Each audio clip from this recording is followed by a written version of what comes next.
اپنی نفس کو کنٹرول کرنے کا روحانی طریقہ کیا ہے؟ بہت سارے لوگ، بہت ساری کتابیں مختلف طریقہ بتاتی ہیں کہ اپنے نفس کو اس طریقے سے کنٹرول کریں، لیکن آج ہم ایک روحانی طریقہ بتائیں گے جو قرآن سے بھی ثابت ہے اور جس کے عمل کرنے سے انشاءاللہ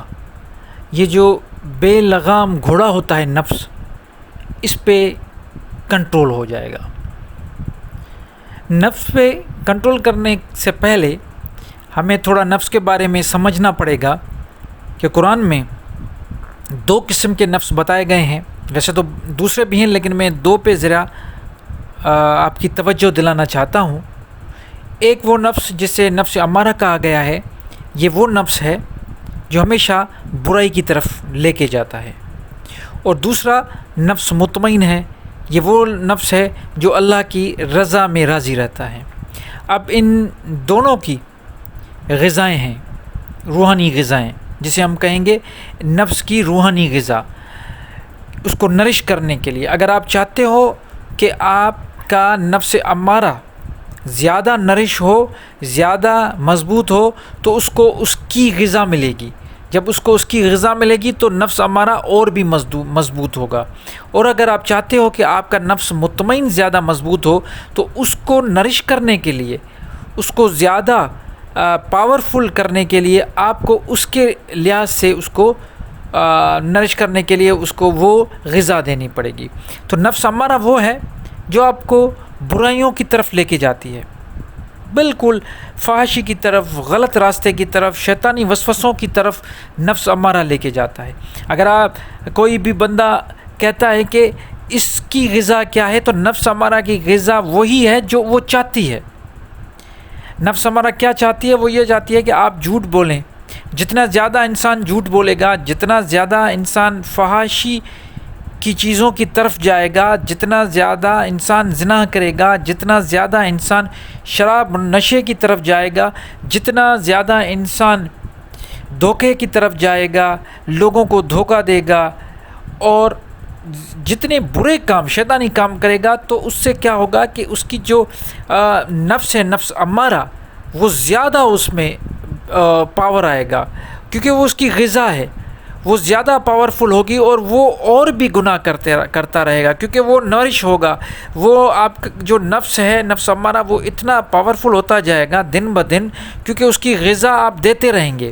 یہ سارے برے کام کوئی انسان کرتا رہے گا تو اس کا پاور بھی بڑھتا رہے گا۔ بالکل اس کے برعکس اگر دیکھا جائے کہ نفس مطمئن کو کیا چاہیے، نفس مطمئن کو یہ چاہیے کہ وہ اللہ کی، کیونکہ یہ ہے اللہ کی رضا سے راضی ہو جانا، تو اس کی غذا یہ ہے کہ جتنا ہو سکے آپ شیطانی چیزوں سے، شیطانی وسوسوں سے، شیطانی عمل سے دور رہیں، قرآن کے ساتھ رہیں، اللہ کے قرآن میں جو صلاۃ ہے اس کے ساتھ رہیں، اور جو اللہ تعالیٰ نے قرآن میں چیزیں بتائی ہیں کہ ان سب چیزوں سے آپ کو پرے رہنا ہے، اور ان سب چیزوں کو آپ کو اپنانا ہے۔ جو رحمانی کام ہیں، جو اللہ کے بتائے ہوئے کام ہیں، وہ آپ کو اپنانے ہیں۔ جتنا آپ سچا رہیں گے، جتنا آپ اپنے قول اور فعل میں فرق نہیں رکھیں گے، لوگوں کے ساتھ آپ کا رویہ اچھا ہوگا، والدین کے ساتھ، اپنے گھر والوں کے ساتھ آپ کا رویہ بہترین ہوگا، اتنا زیادہ آپ کا جو نفس مطمئن ہے وہ اور بھی اسٹرانگ ہوگا، اور اسی طرح یہ اسٹرانگ ہوتا جائے گا، اور آپ کو یہ ساری چیزیں بہتر سے بہتر طریقے سے مضبوط ہوتی جائیں گی، کیونکہ اس کو غذا ملے گی۔ تو فیصلہ آپ کو کرنا ہے کہ آپ کو غذا کس کو زیادہ دینی ہے، آپ کس کو پرورش زیادہ کرنا چاہتے ہیں، کس کی نرش کرنا چاہتے ہیں۔ اگر آپ نفس امارہ کی پرورش کرنا چاہتے ہیں تو اس کے لیے آپ کو غلط راستہ لے کے جانا پڑے گا۔ اگر آپ چاہتے ہیں کہ آپ نفس مطمئن آپ پہ جو ہے آپ اس پہ کام کریں، تو اس کے لیے آپ کو وہی غذا دینی پڑے گی۔ تو اسی طرح یہ 2 راستے ہیں، چننا آپ کو ہے، جو بھی آپ راستہ چنیں گے آپ کو اسی کا صلہ ملے گا۔ تو اسی طرح آپ اپنے نفس پہ قابو پا سکتے ہیں۔ یہ صرف اس کے لیے نہیں ہے کہ نفس امارہ پہ آپ قابو پائیں یا نفس مطمئن پہ، لیکن نفس پہ آپ قابو پا سکتے ہیں، وہ آپ کے اوپر ہے کہ اب آپ کس طرف جا رہے ہیں۔ اگر نفس امارہ پہ اسٹرانگ ہونا چاہتے ہیں تو وہ بھی آپ کا راستہ کھلا ہوا ہے، کلیئر ہے، اور اگر آپ نفس مطمئن کی طرف آتے ہیں تو وہ بھی راستہ آپ کے سامنے ہے۔